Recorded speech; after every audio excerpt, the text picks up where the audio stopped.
Hi అండి, నేను మీ మాదిరిని. ప్రతి ఇల్లాలకి కూడా ఉపయోగపడే చాలా డబ్బులు సేవ్ అయ్యే 9 వంటింటి చిట్కాలని ఇవాళ నేను చెప్తున్నానండి. ప్రతి చిట్కా కూడా మీకు బాగా యూజ్ అవుతుంది.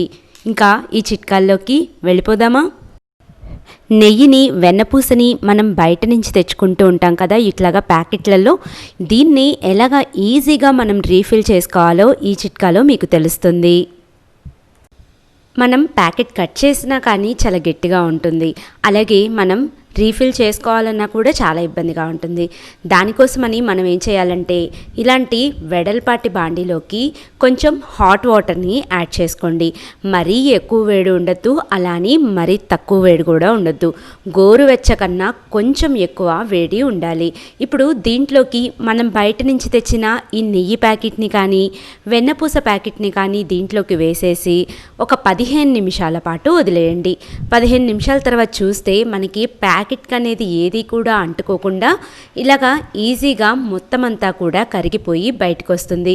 ఇప్పుడు కనుక మనం ఈ ప్యాకెట్ని కట్ చేసి రీఫిల్ చేసుకుంటే మనకి చాలా ఈజీగా ప్యాకెట్కి ఏమీ అంటుకోకుండా ఉంటుంది. అలాగే మనకి నెయ్యి కూడా వేస్ట్ అవ్వకుండా ఉంటుంది. కాకపోతే మీరు నెయ్యి ఫిల్ చేసుకునే డబ్బా మాత్రం అస్సలకి తడి లేకుండా చూసుకోండి. మోస్ట్లీ మీరు గాజు సీసాలో కానీ లేదా ఇలాంటి ప్లాస్టిక్ బాటిల్స్లో కానీ నెయ్యిని ఫిల్ చేసుకోండి. ఎక్కువ రోజులు ఫ్రెష్గా నిల్వ ఉంటుంది. అలాగే ఇంకొక చిట్కా వచ్చేసి, మన ఇంట్లో బేకింగ్ పౌడర్ ఉండదు, అంటే కేకులు తయారు చేసుకునే బేకింగ్ పౌడర్ ఉండదు కదండి. అప్పుడు మనం ఏం చేయాలంటే, ఇలాగా ఒక గిన్నెని తీసుకోండి. దీంట్లోకి ఒక నిమ్మకాయ మొత్తాన్ని కూడా పిండుకోండి. అంటే ఒక పెద్ద నిమ్మకాయని శుభ్రంగా పిండేసుకొని ఆ రసంలోకి మన ఇంట్లో ఉండే బేకింగ్ సోడాని 1/2 స్పూను వేయండి. ఇలాగ చేయటం వలన మనకి బేకింగ్ పౌడర్ అనేది అప్పటికప్పుడు ఇన్స్టెంట్గా తయారైపోతుంది. దీన్ని మనం చక్కగా కేకుల్లోకి యూజ్ చేసుకోవచ్చు. అలాగే మీరు స్పాంజ్ దోశలు అలాంటివి యూజ్ చేసుకునేటప్పుడు కూడా ఈ టెక్నిక్ని వాడండి, మీకు చాలా బాగా యూజ్ అవుతుంది.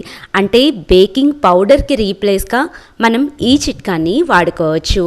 నెక్స్ట్ చిట్కా వచ్చేసి, మనకి డస్ట్బిన్ ఎప్పుడూ కూడా క్లీన్గా నీట్గా ఉండాలి అంటే, దాంట్లో నుంచి పురుగులు రాకుండా ఉండాలి అంటే ఈ చిట్కాని పాటించండి. ముందుగా అయితే మీరు డస్ట్బిన్ని ప్రతిరోజు శుభ్రంగా కడుక్కోవాలి. కడిగిన తర్వాత పూర్తిగా ఆరాక మాత్రమే మనం డస్ట్బిన్లోకి ఏమైనా వేసుకోవాలి. ఇలాగ డస్ట్బిన్ అడుగు భాగంలో ఒక గుప్పెడు దాకా కళ్ళుప్పుని వేయండి. కళ్ళుప్పు వేయటం వలన మనకి అంత ఈజీగా పురుగులు రావండి. అలాగే దాని మీద ఇలాంటి న్యూస్ పేపర్ని ఒకటి కంపల్సరీ పెట్టుకోవాలి. అలాగే నెక్స్ట్ దీంట్లోకి రోజు కూడా మీరు ఏదైనా వేస్ట్ కవర్స్ని కానీ లేదా ఇలాంటి గార్బేజ్ బాక్స్ కూడా మనకి బయట అవైలబుల్లో ఉంటాయి. వాటిని మీరు తప్పకుండా వేసుకొని ఈ డస్ట్బిన్ అనేది మీరు యూజ్ చేసుకోండి. మీ ఇంట్లోకి పురుగులు కానీ క్రిమికీటకాలు కానీ అస్సలకి రావు. తర్వాత మనం కూరగాయలని ఎలాగ శుభ్రం చేసుకోవాలో చూద్దామండి. ఇప్పుడున్న కాలంలో ప్రతి కూరగాయకి కూడా ఫర్టిలైజర్ ఎక్కువగా వాడుతున్నారు కదా, దాని నుంచి ఈ చిట్కా అనేది మీకు చాలా బాగా యూజ్ అవుతుంది. ఏదైనా వెడల్పాటి గిన్నెలోకి 1/2 వంతు వరకు నీళ్ళని యాడ్ చేసుకోండి. దాంట్లోకి ఒక చిన్న రెబ్బ చింతపండుని, అలాగే ఒక 1/2 స్పూను కళ్ళుప్పుని, అలాగే ఒక 1/2 స్పూను పసుపుని వేసి ఇదంతా కూడా బాగా కలిసాక మనం ఏదైతే కూరగాయలని వండుకోవాలి అనుకుంటున్నామో ఆ కూరగాయల మొత్తాన్ని కూడా ఈ నీళ్ళల్లోకి వదిలేసి 10 నిమిషాల తర్వాత మీరు కట్ చేసుకోండి. ఫర్టిలైజర్ ఫ్రీ కూరగాయలు, ఇంట్లో ఏ కెమికల్ అనేది యూజ్ చేయకుండా మనకి వచ్చేస్తుంది. నెక్స్ట్ మనకి ఫ్రిడ్జ్ అన్నీ పెడుతూ ఉంటాం కాబట్టి స్మెల్ వస్తుందండి. ఆ స్మెల్ పోవాలి అంటే ఈ చిట్కా అందరికీ కూడా బాగా ఉపయోగపడుతుంది.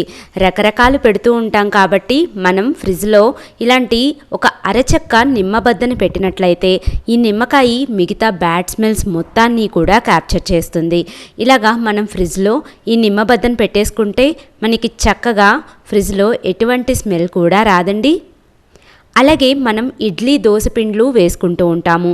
చాలా కాలం మనం ఒక వారం దాకా ఉంచుకుంటాం కదా, కాకపోతే పిండి పులిసిపోతుంది. అలాంటి ప్రాబ్లం రాకూడదు అంటే ఇడ్లీ పిండిలో కానీ దోశ పిండిలో కానీ పచ్చి కొబ్బరి ముక్కల్ని ఒక 4 నుంచి 5 దాకా వేసేసి పిండిలోకి బాగా కలిసేలాగా కలుపుకోవాలి. కాకపోతే ఈ పిండికి గాలి అనేది పోకుండా ఎయిట్ చేసేసి మనం ఫ్రిడ్జ్లో కానీ బయట కానీ పెట్టుకున్నట్లయితే ఎక్కువ రోజులు పులవకుండా ఉంటుంది. అలాగే ఇంకొక చిట్కా వచ్చేసి, ఇప్పుడు చలికాలం కదండి, అలాగే వర్షాలు కూడా బాగా పడుతున్నాయి. ఇప్పుడు ఈ చిట్కా మీకు అందరికీ కూడా బాగా యూజ్ అవుతుంది. గోధుమ పిండి, రాగి పిండి కానీ ఇలాంటి పిండ్లన్నీ కూడా మనకి వెంటనే తెల్ల పురుగు కానీ ఎర్ర పురుగు కానీ వచ్చేస్తూ ఉంటాయి. అలాగ రాకూడదు అంటే మన ఇంట్లో ఉండే బిర్యానీ ఆకు ఉంటుంది కదండి, ఆ బిర్యానీ ఆకుని ఇలాగ పిండిలోకి వేయండి. మీకు 3 నుంచి 4 నెలల దాకా ఖచ్చితంగా పురుగులు అయితే రావండి. మీ దగ్గర బిర్యానీ ఆకు లేదే అనుకోండి, ఈ ప్లేస్లో మీరు వేప ఆకుని కూడా వేసుకోవచ్చు. కాకపోతే వేపాకు పూర్తిగా ఎండాక మాత్రమే వేసుకోవాలి. అలాగే తర్వాత చిట్కా వచ్చేసేసి, మనకి పోపు డబ్బా ఉంటుంది కదా, ఆ పోపు డబ్బా మనం ఎంత నీట్గా పెట్టుకోవాలి అనుకున్నా, మనం పోపు వేసేటప్పుడు హడావిడితోటి ఈ కింద అంతా కూడా ఇలాగా పప్పులు పడిపోతూ ఉంటాయి. అలాగే ఆ పప్పుల కోసమని సన్న సన్న పురుగులు కింద అన్నీ కూడా ఫామ్ అవుతూ ఉంటాయి. అలాగా అవ్వకుండా ఉండాలి అంటే పోపు డబ్బా అడుగున ఇలాంటి టిష్యూ పేపర్ కానీ లేదా న్యూస్ పేపర్ని కానీ వేసుకోండి. ఇలాగ న్యూస్ పేపర్, టిష్యూ పేపర్ వేసుకోవటం వల్ల ఆ పోపు దినుసులు మొత్తం కూడా ఆ పేపర్ మీద పడతాయి, కింద మాయిశ్చర్ అనేది వెళ్లకుండా ఉంటుంది. అలాగే ఈ పోపు డబ్బాలో ఎప్పుడూ కూడా ఒక డబ్బా మీరు ఖాళీగా ఉంచుకోవాలి. ఇలాగా ఖాళీగా ఉంచుకోవటం వల్ల మీకు ఆ పప్పులన్నీ కూడా ఆ డబ్బాలో వేసుకొని మీరు చక్కగా పోపు వేసుకుంటానికి యూస్ఫుల్గా ఉంటుంది.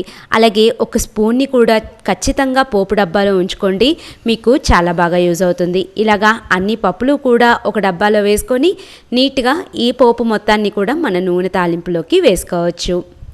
అలాగే తర్వాత చిట్కా వచ్చేసి, మనం ఎక్కువగా గోధుమ రవ్వ, బొంబాయి రవ్వ కంపల్సరీ వాడుతూ ఉంటాం కదండి. ఖచ్చితంగా పురుగు వచ్చే వాటిలో మొట్టమొదటి స్థానంలో ఈ 2 ఉంటాయి. ఈ 2 పురుగు రాకూడదు అంటే గాజు డబ్బాలో కానీ లేదా ప్లాస్టిక్ డబ్బాలో కానీ గాలిపోకుండా ఇలాగా 2టిని కూడా ఫిల్ చేసుకోండి. మీరు మిగతా ఏమైనా ఫ్రిడ్జ్లో పెట్టుకోపోండి. ఈ గోధుమ రవ్వని, బొంబాయి రవ్వని, ఈ 2టిని మాత్రం ఫ్రిడ్జ్లో పెట్టుకోండి. మీరు చక్కగా పురుగు అనేది రాకుండా ఎక్కువ రోజులు నిల్వ ఉంటుంది. ఈ చిట్కాలు మీ అందరికీ నచ్చాయండి. వీటన్నిటిలో మీకు ఏ చిట్కా బాగా యూజ్ అయిందో నాకు కింద కామెంట్ బాక్స్లో కామెంట్ చేయండి. అలాగే ఇలాంటి మరిన్ని లేటెస్ట్ వీడియోస్ కోసం క్రేజీ రెసిపీస్ని సబ్స్క్రైబ్ చేయండి. Thank you. Bye bye.